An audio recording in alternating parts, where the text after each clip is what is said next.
so what I'm going to do is break down the landmine press. Now, first of all, I love the landmine press for a lot of reasons. It's great for overhead athletes, but it's great for most people when it comes to pressing, because if you guys watch some of our videos as far as the assessment and talking about how majority of people, like 7 to 8 out of 10 people that come into the gym, when we do an overhead flexion test or a CARS test, like most people cannot get overhead in a healthy way. And what I mean by that is being aligned with the ear, rib cage down, back chin, up locked out elbow. They can't get an overhead flexion just with body weight in a healthy way. So, doing barbell presses overhead, doing dumbbell presses overhead, doing, handstand push-ups, even like I said, pull-ups in certain scenarios are not the best idea, because it's gonna stress either the low back or their shoulder. So, but a core trainer press, as you'll see, has this angle, right, where we can still train it in a healthy way. The other thing is that it trains core, it trains upward scapular rotation to build that healthy shoulder, and I'll break that down in a little bit. So it's just a great variation that we use a lot with our clients in group classes, in semi-private sessions.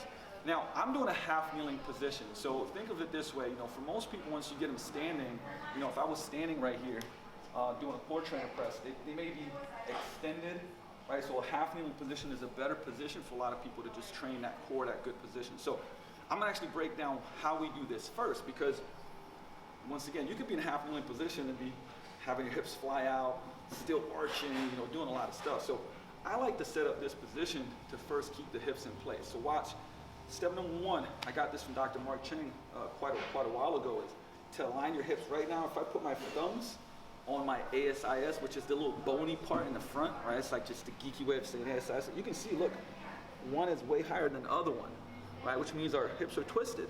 So I want to be aligned. So what I'm going to do is grab my butt cheek. Yep, I said it. Grab my butt cheek, and I'm going to push it. So I'm going to grab it and push it to the opposite hip without this hip flying out. And you can see this hip stayed in place. Boom, right? Now, as soon as you do that, what you're going to do is you can look, ASIS, align, straight line. That's what we want. It's great, okay?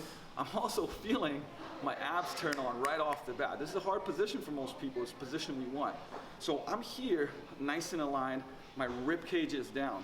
I actually also like when with the rib cage, to keep it down, is keep a thumb on my sternum and a finger on my belly button. So what that does is when you're pressing, okay, if you extend, you're gonna feel it. It's gonna give you feedback, right? Tactile feedback. Instantly you'll know, whoop, oh, I lost it. Or rotation, whoop, I lost it. Right, so it's giving you tactile feedback to stay in place. So me just holding that position is actually difficult, trust me. So the other thing I like is also pushing my knee forward, right? So now that I'm into this nice position, I'm gonna drive my knee and try to drag it into the ground. That's gonna activate my glute and just keep this box nice and solid, okay? So while I'm doing this, like I just did a workout, so my legs are getting work, but this is what we want from clients, is to have a solid base to press off, so we're not getting these rotations and these arches, right? Because now you're just training a pattern that's gonna overuse the joints. It's just not a great pattern, okay? Now, going up to this, I would say the top position, which is also very, very important. I probably should have took a lighter weight as I just did this, but hey, you know what? Looking good for the camera, looking good for the camera. So I'm just gonna slide on just a little bit here.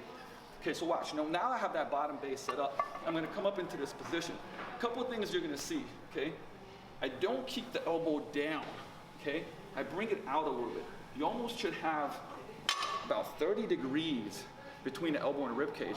I always say, like, hey, you should be able to put a big size baseball in between that, okay? And the reason for that is, if you collapse down, most people's shoulder flies forward, okay? That's reason number one, okay? You're down here, you'll start seeing the elbow drive back, the shoulder collapse, okay? And wrist will get all banded up, and we start losing that posture. Number two is, if I come out here, first of all, more space for the shoulder, right? Most people's shoulders, if you look at me from the front, right? Every socket is different, but if I'm tucked in close, most people are very constricted, pec minor, pec major, lats, all that stuff is pulling them in, right? Long head of the triceps. If I'm out here, I create some space for that shoulder. And from the back, when you look at it from the back, you'll see I'm in a better position now for where the scapula is. And so when I drive up, I'm gonna get that nice scapular upward rotation, right? My scapula is gonna move like this, which is a healthy scapula. That's what we want. We don't want it to be packed down, okay? So that's the reason why we start out in this position. It's a better starting position for the shoulder, and we kind of want that path to not just be straight up. We actually want that path to be almost like a little curveball and then reach, okay? Once again, we gotta know why we're doing exercise. Like we wanna create a healthy shoulder.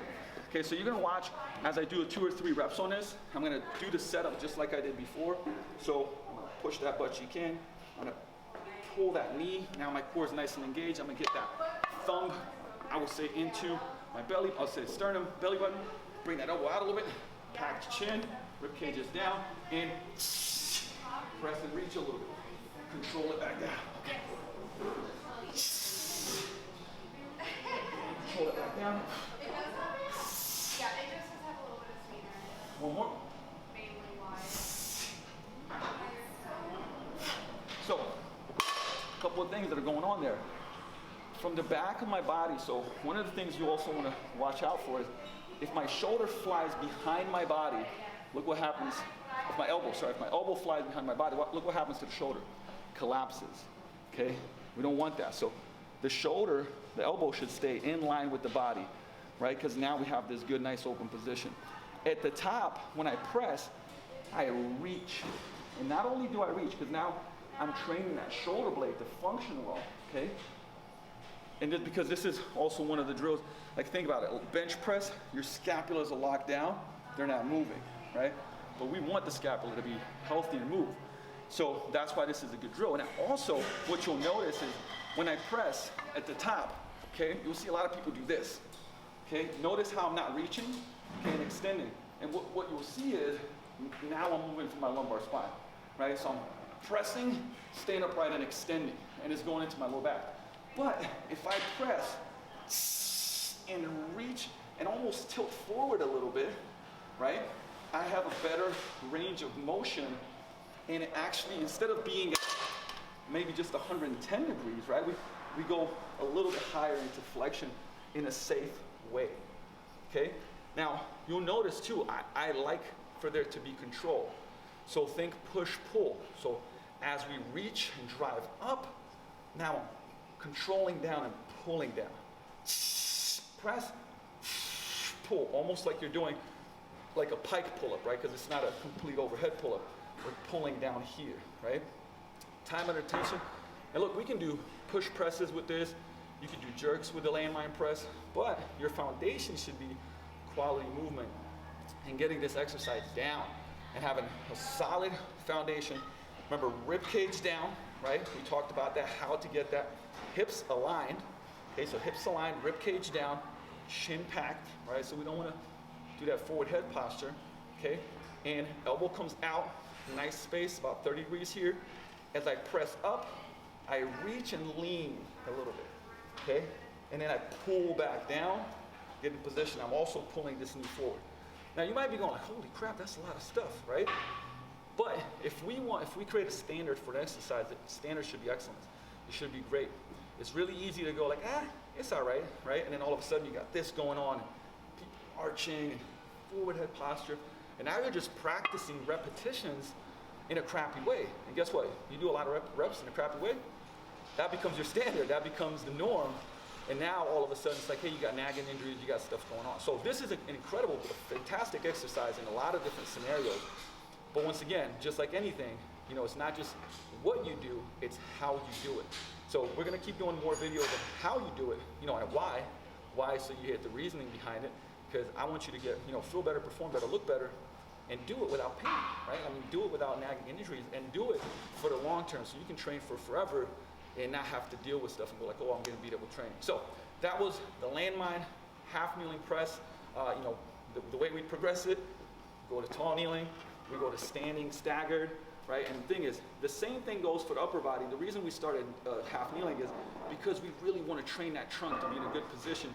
And then once people got that down, you know, they can go to standing and do it no problem. So take that into play, take it into account, put it into your program, do it like this, and you're gonna see some great results.